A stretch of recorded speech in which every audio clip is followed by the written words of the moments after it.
Imagine a grand historic hotel steeped in centuries of stories. Now picture a desolate, abandoned asylum, its walls echoing forgotten screams. Which one holds more real paranormal activity? We're diving deep into the reported encounters and chilling histories to uncover the truth.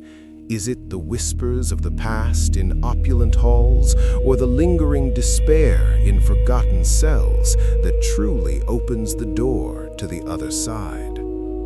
Historic hotels have long been considered hotbeds of paranormal activity, and there's a compelling reason why.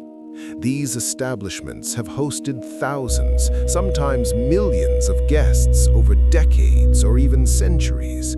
Each visitor leaves behind an imprint, a fragment of their energy, their joy, their sorrow, and yes, sometimes their final moments.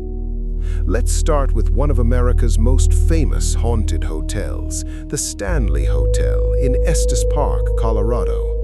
Built in 1909, this grand establishment inspired Stephen King's Shining, but its real hauntings are arguably more fascinating than fiction.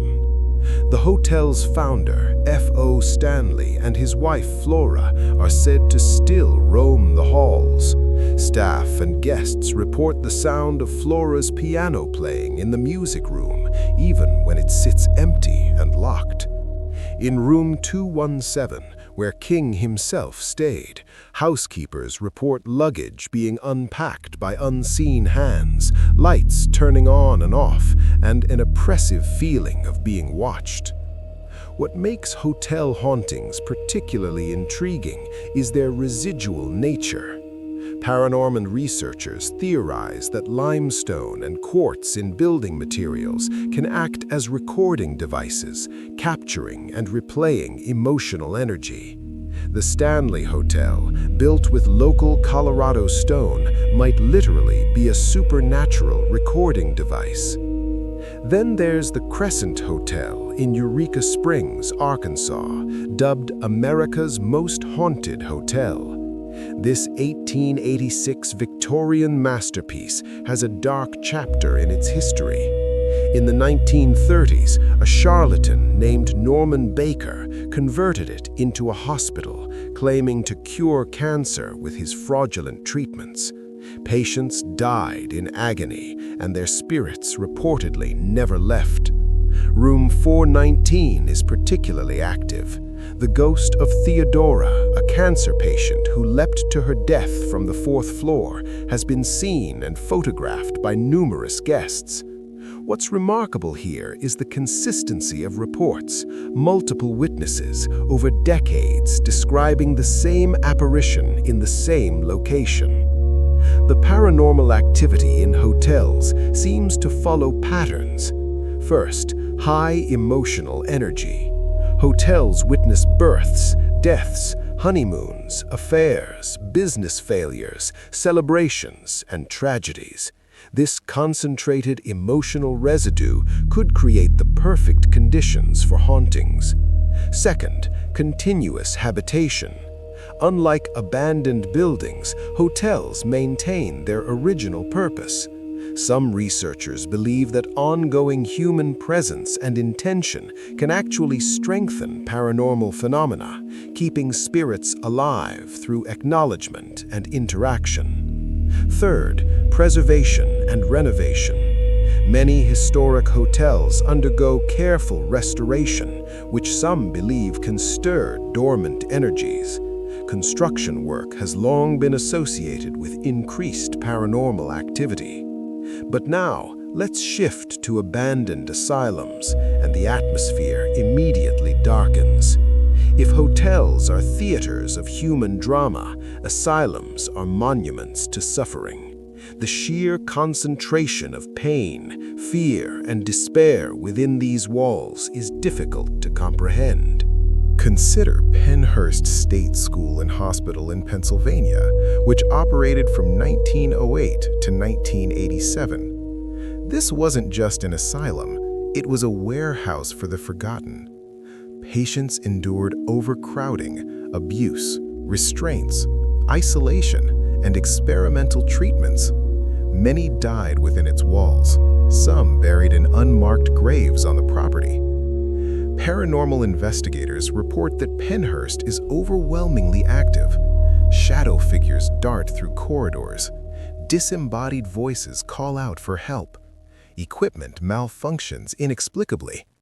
Investigators report being physically pushed, scratched, and experiencing overwhelming emotional distress, as if the building itself is trying to communicate the suffering it witnessed.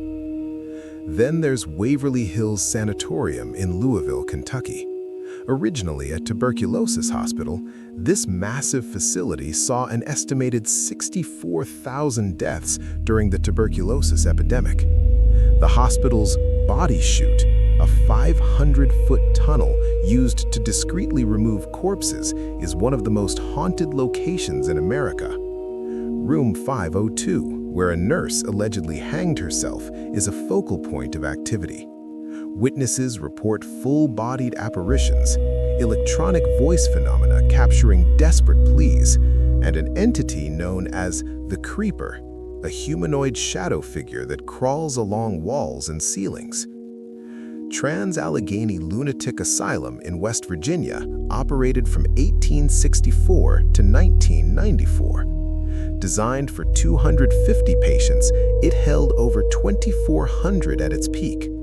Patients endured ice water baths, lobotomies, and electroshock therapy.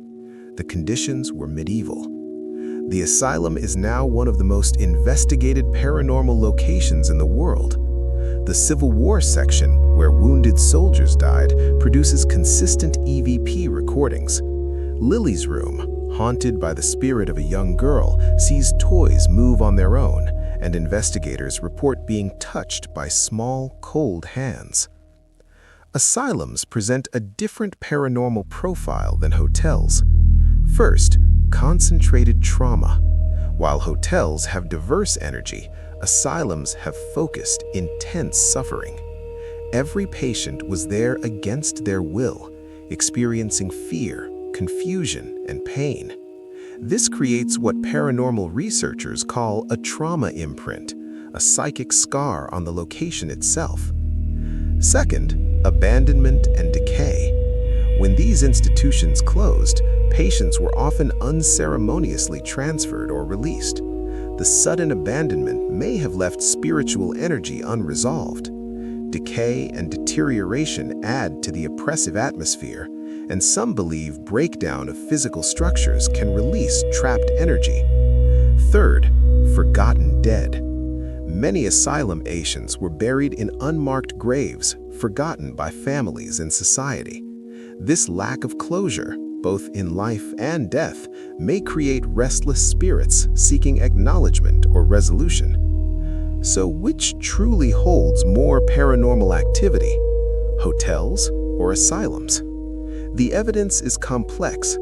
Hotels report more consistent, long-term activity with identifiable spirits and recognizable patterns. The encounters are often benign or residual echoes of the past, rather than interactive entities. Investigations yield evidence, but it's often subtle: cold spots, EVPs, and occasional apparitions. Asylums, conversely, report more intense, aggressive, and overwhelming activity. The encounters are frequently malevolent or desperate. Investigators describe physical attacks, extreme emotional reactions, and equipment failures. The sheer volume of phenomena in a short investigation window is staggering. From a parapsychological standpoint, both environments possess factors conducive to paranormal activity. Hotels have continuous electromagnetic fields from wiring and electronics, which some researchers believe spirits use to manifest. They also have limestone and quartz construction that may retain energy. Asylums have electromagnetic anomalies from decaying infrastructure, create sensory deprivation through darkness and silence, and possess extensive underground tunnels and networks long associated with paranormal activity. The isolation amplifies psychological susceptibility to experiences. Here's what I believe after researching dozens of locations. It's not about which holds more activity, it's about the nature of the activity. Hotels are museums of human experience. The paranormal encounters there reflect the full spectrum of life: joy, sadness, love, tragedy. The spirits are often tied to moments of significance, and the hauntings feel personal, almost nostalgic. Asylums are monuments to suffering. The activity is raw, desperate, and often angry. These aren't spirits choosing to remain. They're trapped by trauma, forgotten by the living, and marked by the worst of human cruelty. I've investigated both. In hotels, I've felt watched, heard whispers, seen shadows. It's eerie, unsettling, but never threatening. There's a sense that the spirits are curious about the living, perhaps even welcoming the attention. In abandoned asylums, the experience is visceral. I've felt crushing despair in empty wards, heard screams echoing down silent corridors, and experienced an overwhelming urge to flee. There's an anger in these places, a resentment of the living who walk freely through halls where patients suffered. So which truly holds more real paranormal activity? The answer is both, and neither. Haunted hotels offer more documented, consistent, and long-term paranormal phenomena. The spirits are more accessible, investigations are reproducible, and the environments are safer for research. Abandoned asylums report more intense, overwhelming, and immediate paranormal experiences. The activity is visceral and emotionally draining, but the danger, both physical from decay and potentially spiritual, is significant. If you're seeking evidence of life after death, hotels might be your answer. If you're seeking to understand the darkest aspects of human suffering and their supernatural echo, asylums are your destination. But here's the truth. Both environments prove that places hold memory. Whether it's the joy of a grand hotel ballroom or the suffering of an asylum ward, powerful emotions leave marks. We may not fully understand the mechanism, but the evidence suggests that trauma, joy, love, and despair don't simply vanish. They linger, waiting to be witnessed. So which location is more haunted? The real question isn't which location is more haunted. It's what these hauntings tell us about ourselves, our history, and the echoes we leave behind. What do you think? Have you experienced paranormal activity in a historic hotel or abandoned asylum? Share your stories in the comments. And if you want to explore more of America's most haunted locations, subscribe to America's Haunted Atlas. Until next time, stay curious and stay safe in the dark.